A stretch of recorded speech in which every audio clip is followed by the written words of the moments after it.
Let me briefly elaborate my reasons for opposing the return to these interrogation policies. Obviously, to defeat our enemies, we need intelligence, but intelligence that is reliable.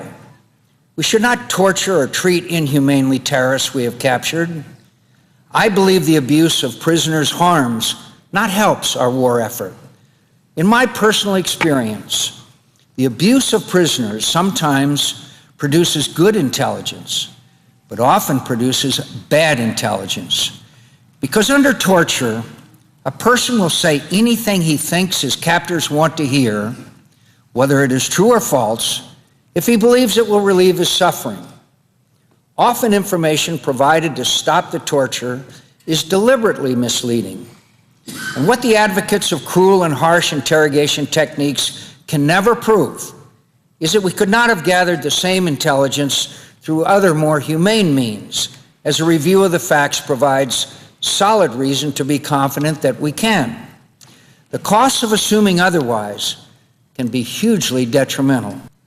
Furthermore, I think it's supremely unfair to the men and women in our intelligence community and military who labored for a decade to locate Osama bin Laden to claim falsely that they only succeeded because we used torture to extract actionable intelligence from a few detainees several years ago.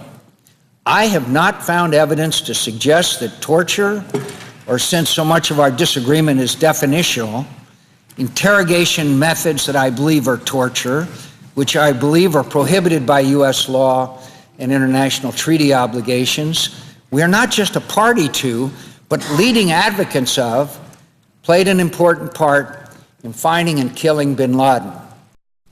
It's also the case that the mistreatment of enemy prisoners endangers our own troops who might someday be held captive. While some enemies in al-Qaeda surely will never be bound by the principle of reciprocity, we should have concern for those Americans captured by more conventional enemies, if not in this war, then in the next. But war criminals captured, tried, and executed in World War II, for instance, were not tortured in advance of their execution, either in retaliation for their crimes or to elicit information that might have helped us locate, apprehend, and convict other war criminals. This was not done because civilized nations have long made a distinction between killing and injuring in the heat of combat on the one hand, and the deliberate infliction of physical torture on an incapacitated fighter on the other. This distinction is recognized not only in long-standing American values and practices, but also in the Geneva Conventions that provide legal protections for our own fighting men and women.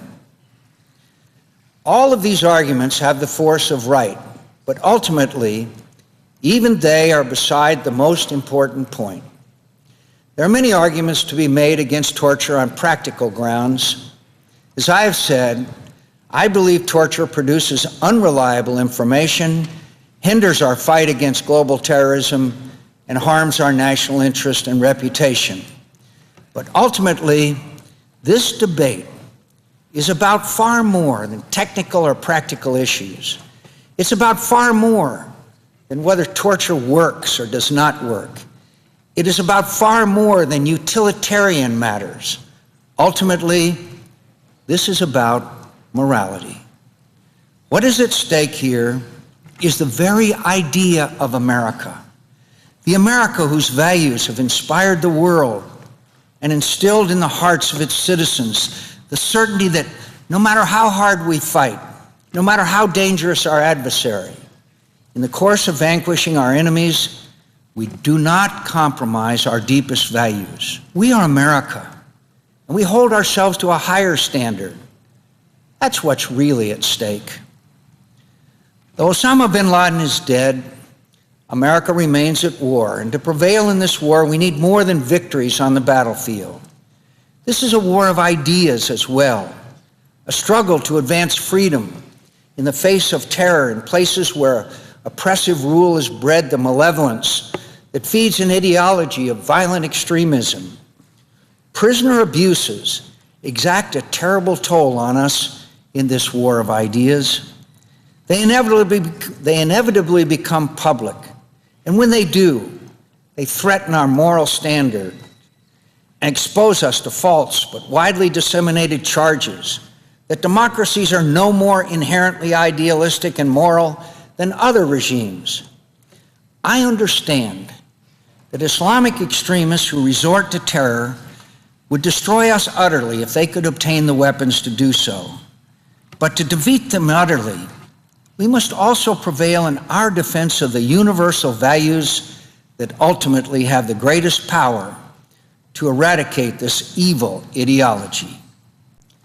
As the United States discusses and debates what role we should play to influence the course of the Arab Spring, can we not all agree that the first and most obvious thing we can do is stand as an example of just government and equal justice under the law, as a champion of the idea that an individual's human rights are superior to the will of the majority or the wishes of the government? Individuals might forfeit their life and liberty as punishment for breaking laws, but even then, as recognized in our Constitution's prohibition of cruel and unusual punishment, they are still entitled to respect for their basic human dignity, even if they have denied that respect to others. I don't mourn the loss of any terrorist's life, nor do I care if in the course of serving their malevolent cause they suffer great harm. They've earned their terrible punishment in this life and the next. What I do mourn is what we lose when by official policy or official neglect we allow, confuse, or encourage those who fight this war for us to forget that best sense of ourselves, which is our greatest strength. That when we fight to defend our security, we also fight for an idea, not a tribe, not a land, not a king, not a twisted interpretation of an ancient religion, but for an idea that all men are endowed by their Creator with inalienable rights. It is indispensable to our success in this war that those we ask to fight it know that in the discharge of their dangerous responsibilities to our country, they are never expected to forget that they are Americans and the valiant defenders of a sacred idea of how nations should be governed and conduct their relations with others, even our enemies.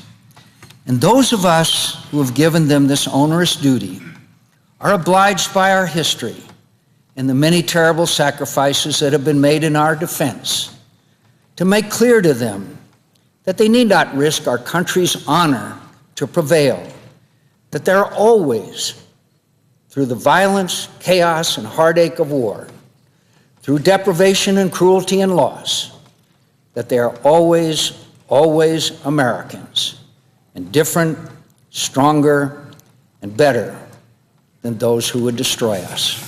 Mr. President, I yield the floor.